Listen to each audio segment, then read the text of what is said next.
Nigeria, July 1966. A nation barely 6 years into independence was about to experience a second military coup in just 6 months. What began as a mutiny in Abeokuta would escalate into a bloody counter-coup that would ultimately set Nigeria on the path of civil war.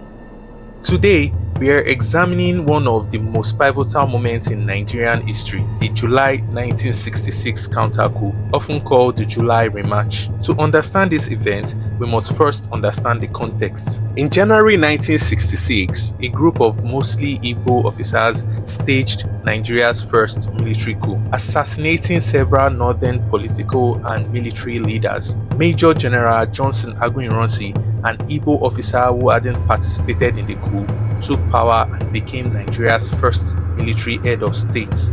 But Ironsi made several decisions that inflamed tensions. He failed to prosecute the January coup plotters. He issued a controversial unification decree, also known as Decree 34, which abolished Nigeria's federal structure, and the sentiment that he surrounded himself primarily with Igbo soldiers. Northern soldiers harbored deep resentment over these issues, plus rumors of another planned Igbo coup targeting them. Their grievances included the murders of their military and civilian leaders in January, the fact that January coup perpetrators remained untried and continued receiving pay, the unification decree abolishing federalism, the promotion of several Igbo majors to Lieutenant Colonel, Aguiyi-Ironsi's plans to rotate military governors, and the planned swap of the 1st and 4th battalions. As tensions simmered, a group of northern officers began planning a counter-coup. Lieutenant Colonel Murtala Muhammed emerged as a de facto leader, assisted by Major Martin Adamu and Theophilus Danjuma. The plotters were surprisingly open about their planning, meeting at athletic events, in private homes, and even driving around Ibadan without stopping to avoid detection. Key conspirators were positioned throughout Nigeria's region. In Lagos, Major Garba, future head of state Murtala Muhammed, Yakubu Danjuma, Martin Adamu, future military head of state and civilian president Muhammad Buhari, Paul Tafa, and others. In Ibadan, Jerry Hussaini, Ibrahim Bako, and Garba Dada, nicknamed Paiko. In Enugu, Lieutenant Shehu Musa Yar'Adua, elder brother to future president Umaru Musa Yar'Adua, and in Abeokuta, Lieutenant Pam Muad Khan. The spark that ignited this powder keg came on Thursday night, July 28, 1966, at the Abeokuta garrison in the western region. Lieutenant Colonel Gabriel Okunwenze, the garrison commander, had received warning about an imminent coup. Around midnight, he called a meeting of all officers to discuss the situation. Northern NCOs misinterpreted this meeting as a plot against them, led by Sergeant Sabo Kwale and Corporal Maisamari Maji. Northern soldiers stormed the officers' mess. They shot and killed Lieutenant Colonel Okunwenze and Major John Obieno on the spot. Northern soldiers then took control of the garrison and conducted door-to-door searches for Igbo soldiers. The Abeokuta mutiny had begun, and it would soon spread throughout Nigeria. News of the Abeokuta mutiny quickly reached Lagos through multiple channels. Despite some initial hesitation, Lieutenant Colonel Murtala Muhammed mobilized a counter-coup plan. He ordered reinforcements from Abeokuta to Lagos and Ibadan, while northern officers in the Federal Guards in Lagos were activated.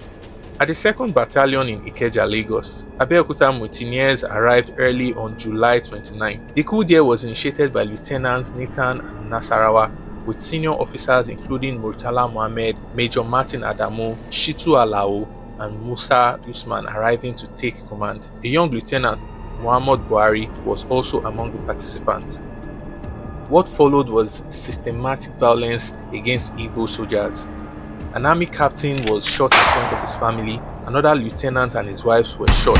At Ikeja Airport, an Igbo captain was captured tied to an iron cross, beaten, whipped, and left to die. Perhaps the most feared figure in this violence was Sergeant Paul Dixon, who led execution at the airport and was later inexplicably promoted to captain, then major. Around 4 a.m. on Friday, July 29th, Head of State Aguiyi-Ironsi received a call from Commissioner of Police Joseph Adiola about the Abeokuta mutiny. His host, while on state visit, Lieutenant Colonel Adekunle Fajuyi, suggested that they leave the state house, but Aguiyi-Ironsi refused. By 5 a.m., gunfire was heard outside. Lieutenant Colonel Hilary Njoku was summoned and found Aguiyi-Ironsi and Fajuyi nervously pacing. Njoku was instructed to go to Lagos to suppress the mutiny, but when he left the State House, he was recognized by the northern troops, shot in the thigh, and barely escaped. As morning progressed, Aguiyi-Ironsi grew increasingly isolated. He made numerous calls to army formations seeking help. He spoke to Major Frank Obioha, who unsuccessfully tried to arrange a helicopter rescue. Major T.Y. Danjuma, whom Aguiyi-Ironsi had recently promoted, led about 24 northern troops to Ibadan State House. Danjuma disarmed all the guards, dismissed Igbo soldiers, and kept northern guards who then joined his forces. By coincidence, Lieutenant Colonel Yakubu Gowon called the State House just as Danjuma was there. Danjuma informed Gowon of his plan to arrest Aguiyi-Ironsi. Gowon initially paused, then agreed but insisted there must be no bloodshed. Danjuma assured him they were only going to arrest him. Around 9 a.m., the confrontation came to a head. Aguiyi-Ironsi's ADC, Lieutenant Andrew Nwankwo, went outside and was detained by Major Danjuma. Fajuyi came out to check up on Nwankwo and was arrested as well. Danjuma demanded to see Aguiyi-Ironsi, and Fajuyi agreed after extracting a promise of no harm. Meanwhile, Aguiyi-Ironsi had hid his young son Thomas, who was visiting from England, in a wardrobe. Danjuma entered with a grenade in hand, pin removed, behind Fajuyi. Danjuma confronted Aguiyi-Ironsi about his failure to court-martial the January coup plotters. A tense verbal exchange followed as Danjuma accused Aguiyi-Ironsi of fooling them. Aguiyi-Ironsi, Fajuyi, and Nwankwo were led out with their hands tied behind their backs using telephone wire. Aguiyi-Ironsi had his Major General a signal and shirts turned off in a symbolic stripping of authority. What happened next remains one of the darkest chapters in Nigerian military history.